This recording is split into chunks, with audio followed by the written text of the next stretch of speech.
Hey everyone, and welcome back to our deep dive into the GIC 2021 economics paper. In this explainer, we're jumping right into the next batch of questions, numbers 21 all the way through 30. Now, to make things a little easier to follow, we've actually grouped these questions into 5 main topics. We're going to start with some classic thinkers and their theories, then zoom in on the Indian economy, do a little number crunching with statistics, go global with international economics, and then wrap things up with production and market theory. All right, first up, thinkers and their theories. This part is all about connecting those huge, world-changing ideas to the brilliant people who first came up with them. Let's start with a couple of matching questions and see how you do. So our first question is all about monetary equations. We've got 4 absolute heavyweights here: Marshall, Pigou, Robertson, and Keynes. Go ahead, take a second and see if you can remember which famous equation goes with which name. Okay, and here are the right answers. What's so interesting here is that you're basically looking at the evolution of the quantity theory of money. Marshall, Pigou, and Robertson, they're all from the Cambridge School. Marshall's equation, for example, connects the price level to the money supply and, importantly, how much cash people like to hold on to. Pigou made a little tweak, focusing on real resources instead of just income. Robertson's version, well, it's pretty close to Fisher's famous equation. But then you have Keynes, who kind of shifts the whole conversation, focusing more on the total amount of cash people actually choose to keep. Let's keep this matching game going. This time, we're pairing some really influential economic concepts with the economists who brought them into the world. You know, the trick here is just connecting the theory to the theorist. So the real balance effect, that was Don Patinkin. He argued that when prices fall, the real value of your money goes up, which makes you want to spend more. Pigou's wealth effect is kind of similar, but a bit broader. It looks at how changes in your total wealth, not just cash, affect how much you spend. And then, of course, you've got Milton Friedman, famous for his modern take on the quantity theory of money, and J.M. Keynes, who really laid the groundwork for the theory of money and prices. Okay, let's switch gears and talk about the father of modern economics himself, Adam Smith. He came up with these core principles, or canons, for what makes a good tax system. The question for you is, which one of these options was not one of his originals? So here they are, Smith's 4 big ideas: equality, certainty, convenience, and economy. So, as you can see, the canon of sufficiency just doesn't belong on that list, which of course makes it our correct answer.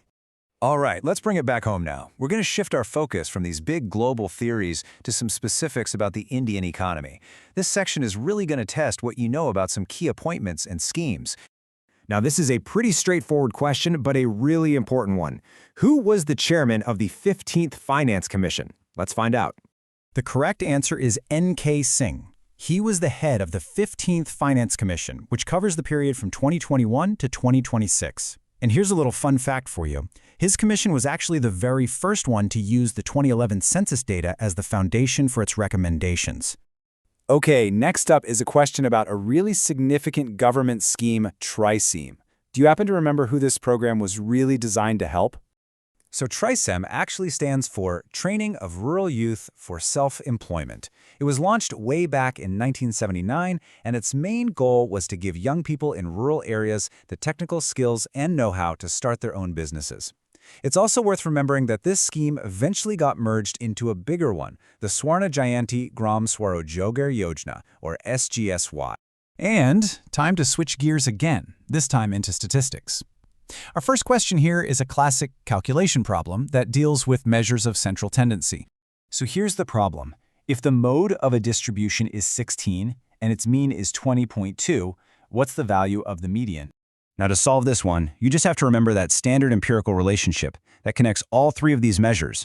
Mode equals 3 times the median minus 2 times the mean. Let's just walk through this together, step by step. First, we'll rearrange the formula so we can solve for the median. That gives us 3 times the median equals the mode plus 2 times the mean. Simple enough. Now we plug in the numbers we have, so that's 16 plus 2 times 20.2. That simplifies to 16 plus 40.4, which gives us 56.4. So the last step is just to divide 56.4 by 3. And there we have it. The answer is 18.8. So the median is 18.8. Okay. Our next stats question is about Fisher's ideal index. You might be wondering, what exactly makes this index ideal? Well, it's all about the statistical tests it can pass. The reason it gets called ideal is because it checks off several really important boxes for what makes a good index number. It passes the time reversal test, the factor reversal test, and the circular test. Basically, these properties make sure it's consistent and reliable, which is why it's such a trusted tool for comparing values over time. And now, we're going global. Let's shift our focus to international economics. The next couple of questions are going to be about the balance of payments and exchange rates. Question 26 is asking us to pick out which of these items belongs in the current account of the balance of payments. This is a great test of whether you really understand the difference between the current and the capital accounts. Just remember, the current account is all about tracking the flow of goods, services, income, and one-way transfers. So things like gifts and grants, they're classic examples of those unilateral transfers, so they definitely belong in the current account. On the flip side, things like foreign direct investment are asset transactions, so they go into the capital account. Okay, next question. According to the balance of payments theory, what is it that actually determines the exchange rate? So what this theory basically says is that the exchange rate is set by the good old market forces of demand and supply for a currency on the forex market. It's not something the government directly decides. Instead, the demand and supply are really heavily influenced by a country's overall balance of payments. And just like that, we're at our final section, production and market theory. This one has a question based on a diagram, so let's take a good close look at it. Okay, take a look at this diagram. You can see a series of isoquants. The big question is, what exactly is that line marked OS showing us? That OS line is what's known as the scale line, or as it's more commonly called, the expansion path. You get this path by connecting all the points where the isoquants just touch the firm's isocost lines. In simple terms, it shows the most cost-effective mix of inputs a company should use as it gets bigger and bigger. So let's do a super quick recap. We've tackled questions from 5 different corners of the economics world today, from the foundational thinkers and theories to specific highlights of the Indian economy, a bit of statistical work, some global economic concepts, and we finished up with production theory. You know, after seeing how all these concepts are tested, it brings up a much bigger question for all of us. Which one of these economic theories do you think is the most relevant in the world we live in today? Definitely something to think about. We'll see you in the final part of our series. Thanks so much for watching.